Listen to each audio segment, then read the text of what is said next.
What is your excuse? We all have one. Is it the lack of time, lack of resources? What is it? We all have one. Upon us are the last 10 nights of Ramadan.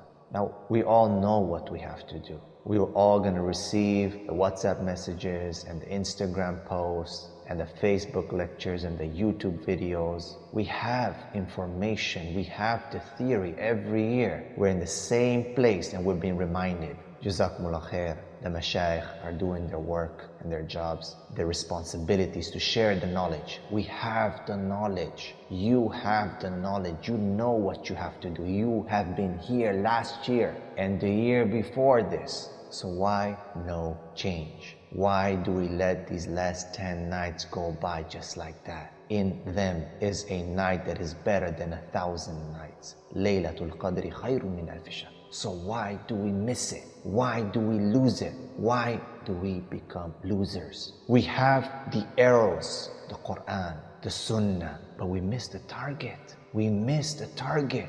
We need practice. That is it. I tell you what the problem is. The problem is we don't have discipline. Islam equals discipline. The prayer, the fasting. We know it's a system, a way of life. A disciplined way of life, but the problem is that most of us lack that discipline. We don't have it, and hence every year, just remember last year, you were at the same moment, at the same junction. Should I not? Should I stay up a bit more? Should I not? Should I read a little bit more? Should I not? And then that little voice in your mind tells you what? I'm tired. Next year, tomorrow, maybe in an hour. I don't know. What does it tell you? Why are you in the same position every single year? And then the ummah doesn't change. And Allah says that He does not change the condition of a people unless they change themselves. Are you not tired? Are you not tired? Had you not had enough of everyone pushing us down, of people stomping on us? Are you not ready to make a change? To move from theory to practice? Not this year. But we have a fundamental problem. We approach Ramadan and the last 10 nights as the ending of something. And this is where we fail. This is where we fail. We're waiting for it to finish. And on Eid, we collapse. We crash. We make it up for what we lost. The food, the sleep. Because we look at the last 10 nights and Ramadan is itself just, it begins and it will end. And alhamdulillah, and next year we go again. And same position, same place. Because we have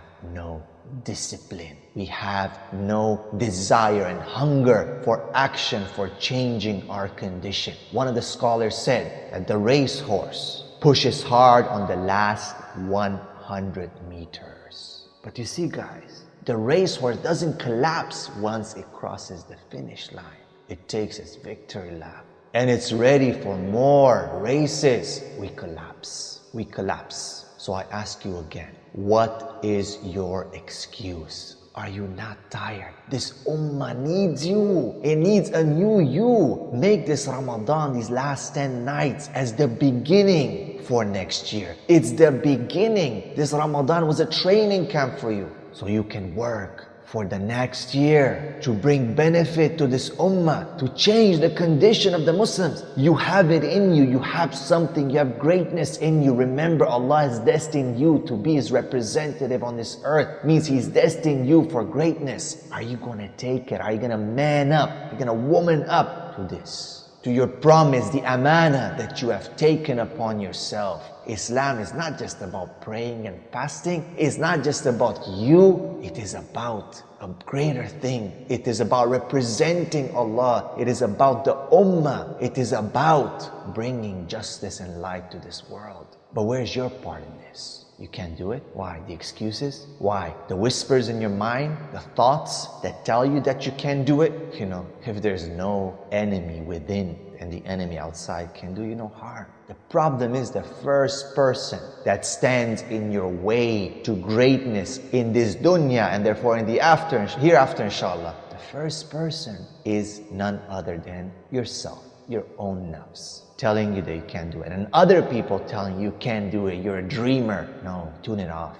Turn it off. No, you don't listen to that. You need to shape your own opinion of yourself. You don't listen to what other people say about you negatively. You care only about what your Lord thinks about you. Brothers and sisters, we need to be motivated. We need to push. We need to push. The question is, when?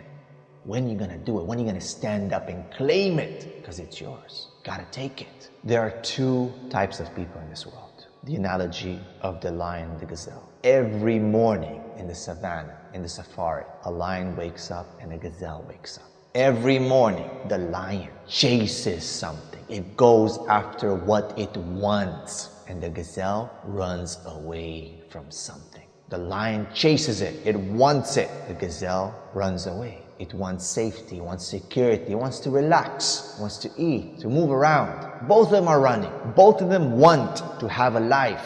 Both of them. The difference is, one is running towards something, one is running away from something. One is chasing, one is being chased. The ones that chasing the lion, it knows what it wants. It's determined. Doesn't need anyone to push them. They know what they want. That's one type of people. The other one, the gazelle, needs to be chased, needs to be pushed. And when the chase and the push stops, what happens when the lion doesn't chase it anymore? It just stops and it starts eating. It starts moving around, relaxing. You need to make a choice. Which one are you? Are you the one that's hungry and chasing and wants to do something and make a change? Or are you the one that needs to be pushed and chased all the time? And when the push and the chase and the pressure stops, you relax. And you're looking for that safety, you're looking for that just month-to-month paycheck, just that year-to-year, same thing, but never making a very hungry decision, a determined decision. For the sake of Allah, of course, with sincerity, but you have to be hungry the same way Khalid ibn Walid was hungry, the same way Abdullah ibn Zubair was hungry, the same way the Sahaba were. Where are we? Where are you? This is the question. These last 10 nights. Are you going to make it as the end of Ramadan? Or are you going to make it as the beginning of a new year, a new